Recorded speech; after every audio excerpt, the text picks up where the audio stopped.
Allah Ta'ala tak ulang kisah Nabi Yusuf berbanding dengan kisah Musa, Nuh, Hud, Saleh. Kenapa? Kisah ini hanya di tempat ini saja. Soal. Jawapannya, tanda. Jawapannya, kisah yang pertama, kisah Nabi-Nabi alaihimussalatu wassalam diulang-ulang kerana tujuan dianya nak beritahu mana-mana kaum yang mendustakan Rasul dia, halak, mereka akan binasa. Jadi keperluan untuk mengulang balik ayat itu sangat banyak. Maka bila mari penentangan daripada Quraisy ke Nabi sallallahu alaihi wasallam, nak turun cerita ni pula. Nabi baca. Ada yang gemetar, ada yang lari. Jadi Allah Taala sebut faqad madat sunnatul awwalin. Itulah ketetapan Allah Taala kepada orang dulu-dulu.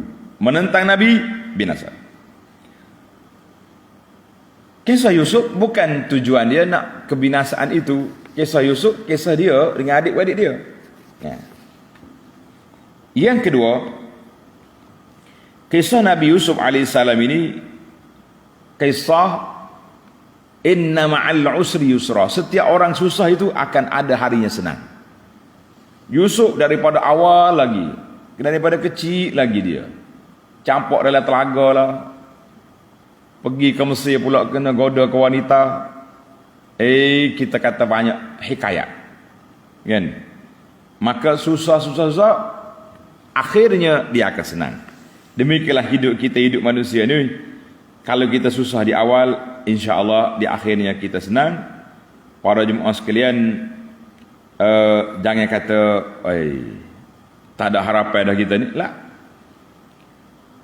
Maka yang ketiga, kisah Nabi Yusuf ini bersifat dia dengan adik-beradik dia saja. Dia dengan adik-beradik dia saja. Nabi Yusuf alaihissalam. Jadi itulah di antara sebab Allah Ta'ala tak ulang dah cerita dia. Habis, kenapa dia bawa dalam Quran? Itu ibrah dia panjang sekali. Berapa ramai orang tulis kitab ta'ammulat fi surat Yusuf. Beberapa penelitian terhadap Nabi Yusuf. Tadabbur, tafsir, usah dicerita. Hak mengaruh banyak juga dengan Nabi Yusuf ni. Allahu Akbar.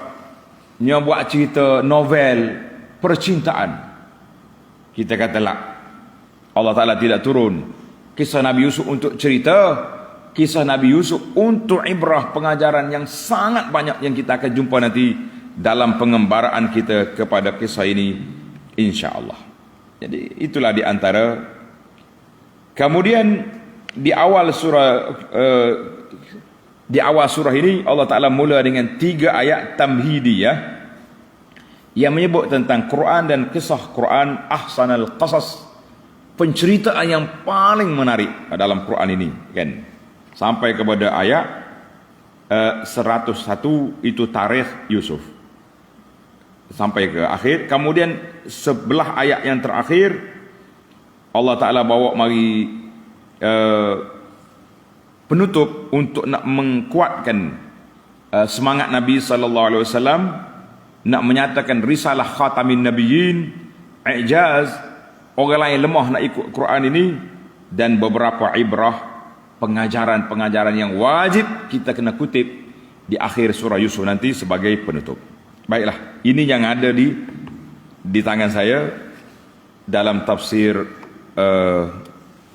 Al-Muharrar. Kita pergi kepada tafsir pimpinan. Intisari kandungannya.